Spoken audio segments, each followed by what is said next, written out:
byose ni fresh hanyuma nabona nako kanya ngasimbukira nko muri boîte nk'isaha kuko je sinarenze isaha ndi muri boîte hanyuma nanza nkongera ujya kubyina cyane njya kubyina kweli ukabishobora n'ingano yawe ntacyo bitwaye cyane abagira abashaka kureba uburyo mbyina banyarukire kuri TikTok yanjye yitwa Fizz TV hanyuma na Instagram yanjye niko yitwa Fizz TV yemba ndi kubyina nyine mba ndi kubabyinira baraza kubibona uburyo mbyina nk'ubwoko bw'indirimbo ukunda kubyina n'ubuhe amazuke zuke saribyina wenyine hari igihe uyibyina wenyine cyangwa se uganasohokana nyine ugafata nyine nk'umukobwa warashyize ahantu nyine kwaje ugatumbwa ati tujye kuwubyina icyo kurya se cyo kurya ngiye buriya nkunda isamake uko yabitetse kose gusa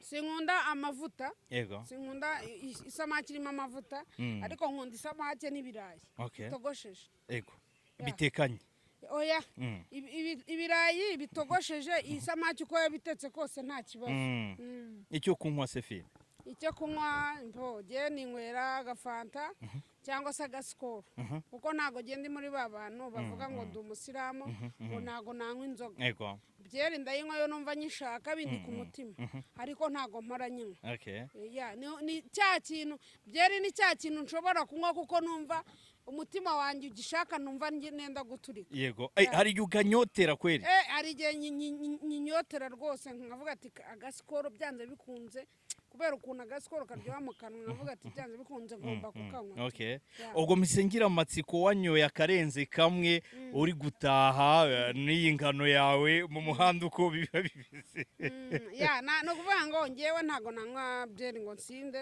gusa ngewe nakubwiye ko nywera inzoga kubera ko numva nzishaka nzanira nta kibazo kubera ko numva nzishaka teruye intebe umwegereze ntacyo oya humura ibi nzabikata uko bihabanye ntabwo nabishyira mu kiganiro live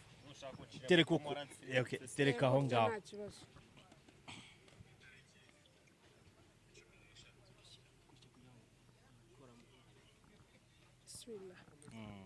yego wari ukiri kumbwira uti ni ukuvuga ngo uri kugenda mu muhanda cyangwa ugana ntabwo icupa rigufata ngo ugende uyumbayumba ntabwo ryamfata habe ukuri ngewe ngira amahame ngewe yanjye avuga ko ntagomba gusinda ubwo uba ufite uburyo ubigenzura bon appetit ndabona n'agafiriti ugashoboye ndakarya rimwe na rimwe yo numva ngashaka yego hanyuma hari ibyo wakomosheho ngo njya mu kubyina hari igihe mba ndi kumwe n'umuntu umperekeje ni umukunzi ni umukunzi cyangwa se sometime hari igihe umuntu aba yifitiye nk'umukobwa uba arabitse ahantu uvuga ati nimba akeneye imisatsi ndamukubita nimba akeneye gukoresha inzara ndamukubita udufaranga hanyuma nawe akagukemura ibibazo mukaba mwajyana nk'ahantu kugira ngo udaseba cyangwa se mukaba mwakora ibintu runaka bitewe n'ibyo wumva ushaka ufite umukunzi mfite umukunzi duherukana umbwira uwo mu majyepfo niba akiriwe simbizi aracyariwe ntabwo nyampindura aracyariwe mise ngira amatsiko umaze igihe mukundana maze igihe dukundana aravuze pipiriri pipi harabura iki ntabwo ndabitekerezaho neza nyine nibyo turimo ariko nzababwira vuba aha ngaha ariko agufashe neza pe ni ukuvuga ngo nigeze gushaka umugore mushatse rero ntibyamera neza rero n'ubundi mba mfite ubwoba ubwo rero mba nkibitekerezaho mvuga ati reka mbanze ngerageze ndebe urebe uko byagenda yego kuko hari abavuga bati Fizz aratinze ngo tumuzi kuva kera muri industry yego ubwo ni ukuvuga ngo birimo uri kubitegura hanyuma ibitaragenze neza ni ibiki mu rugendo rw'urukundo n'urugo ikitaragenze neza ni iki umugore ntabwo twari tumeranye fresh urumva yanshinjaga ko ngo mfite akantu gatoya nanjye nkamushinja imico mibi urumva rero nyine byari kata ndende uyu muri kumwe se ibyo byarabyihanganira nta kibazo tubanye neza ariko Sefi utumaze amatsiko abakunzi ba Celebs aya masaha ndabizi ko ni benshi badukurikiye hari abavuga ngo umuntu ufite ingano nk'iyawe ngo inshingano za kigabo ntabwo azishobora. ni ukuvuga ngo ngende mu bantu ba mbere bakunda gukoresha ukuri. Ego. Abantu banini buriya b'abagabo cyangwa se n'abamama cyane cyane abagabo, abantu banini b'abagabo ya gahunda yahaye iba yaragiye. Ego. Iragenda nyine gake gake isubira inyuma. Ubwo rero ni ukuvuga ngo niyo mpamvu uri umusore uzi ko ungana nanjye. Ego. Wakagombye kubanza kubivuganaho n'umukobwa mbere y'uko mubana. mukundana. Yego. Kubera ko byanze bikunze urumva bishobora kuzaba ngombwa y'uko mutandukana kandi wamukundaga cyane waranamwimariye. Ari nacyo kibaye imbarutso intandaro. Yego. Ubwo rero urumva nanjye biri mu byo nazize. Yego. Uko burya icyo umuntu atekereza kuvana ku rurimi akavuga no ku mutima bihari. Ariko waba uri no kurya ntitukubangamire. Nta kibazo. None se ariko hepfo hashobora kuba ari hagufi ariko nibura hakora. Oya haba hakora neza. Ahubwo buriya umuntu munini cyambere cyo aba afite imbaraga nkeya. Ego. Sibyo? None ikindi umuntu munini nyine kuri ya gahunda. Ego. Biba bigusaba agakobwa gatoya k'akamaneke kadafite imbere. Ego. Yinuza kadafite no mu gikari. Ubwo ni imbere n'inyuma. Ubwo ni muto gatoya kananutse kabisa gafite nk'ibiro 40 cyangwa munsi yabo. Yego. Naho munini rwose nta cyavamo. Niyo mwamusigaye muri babiri ku isi nta kintu mwamarirana. Ubwo umugore barabiguhoye. Barabimoye. Ego, bon appétit. Uburyo ubivuga bisa nkaho byakubabaje ibi bintu. Cyane. Mwari mutarabyarana? Nta mwana wari ukaraza. Umwana yari ataraza. Okay. Ubu se muraherukana cyane iby'icyo gihe kuva mwatandukana? Oya turabonana cyane. Nta gusaba imbabazi sati rwose nakoze ikosa. Abagore bamwe na bamwe baba ari indyarya. Hari igihe yanazi gusaba kandi zitavuye ku mutima. Yego. Iyo yumva se nta kubaza amakuru y'umukunzi mushya? Arayakubaza. Iyo yumva se ko hari utuje bitabangamiye ntibimurya? Biramubabaza byaganje. Ntagaruke se? Oya. Ntabwo arega umuntu wagwa nkanjye ngewe fisi.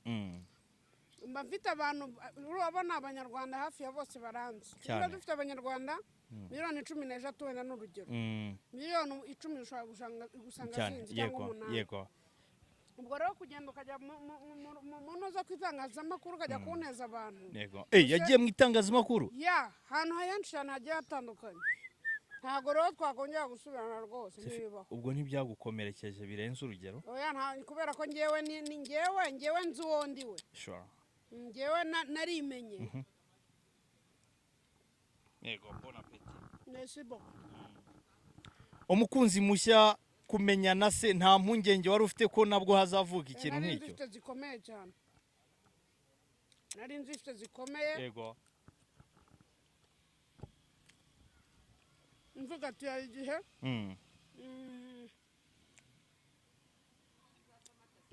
nyine nawe yambera nk'uwa mbere. Ubwo rero bituma ngenda gake gake ariko birangira tubanye fresh nyine mu buzima busanzwe apana mu nzu. Yego. Mbese ubwo we arabyihanganira? Nta mpungenge ugira ko nawe azagera igihe akavuga ati ibi sinzabivamo? Oya. Kubera ko tumaranye iminsi myinshi mpita mbibona. Okay. Hari n'amakuru avuga ko ngo abagabo bari muri icyo kigero bangana uko ngo bakunda igitsina gore cyane. Cyane. Finibyo? Buriya abantu banini uko umuntu ubona ashyuha mu buzima busanzwe bo barabakubya. Kweli? Mushaka kuba munari kumwe nta kindi ugamije gusa kube hafi? Uzi ko umukobwa munini ashobora kwemera kwishyura kugira ngo bamukorere kwaje? Oya. Umubiri ubushyushye. None se fi bon appétit. Merci beaucoup. Ubu mu mwabyirukanye mu baturanyi ntibaba bavuga bati fisi ugeze muri iyi myaka utarashaka ararwaye bimeze uku nuku. Abantu urabareka bakavuga kuko ntiwababuza kuvuga. Then iyo ubona generation yawe se ifite abana ndetse iri gushyingira ntibikurya? Mfite umwana. Fe ungana ute? Mukuru. Afite imyaka ingahe? 9. Kweli w'umukobwa w'umuhungu? W'umuhungu. Murabana? Ntago tubana mu rugo ariko twarabanaga mu minsi ishize ariko agiye kongera kugaruka. Wow. Urabona abenshi nta nubwo babaza amakuru bicara ku muntu bamuvuga ariko batazi amakuru. Cyane rwose. Industry ya cinema uyu munsi uyibona ute Fils?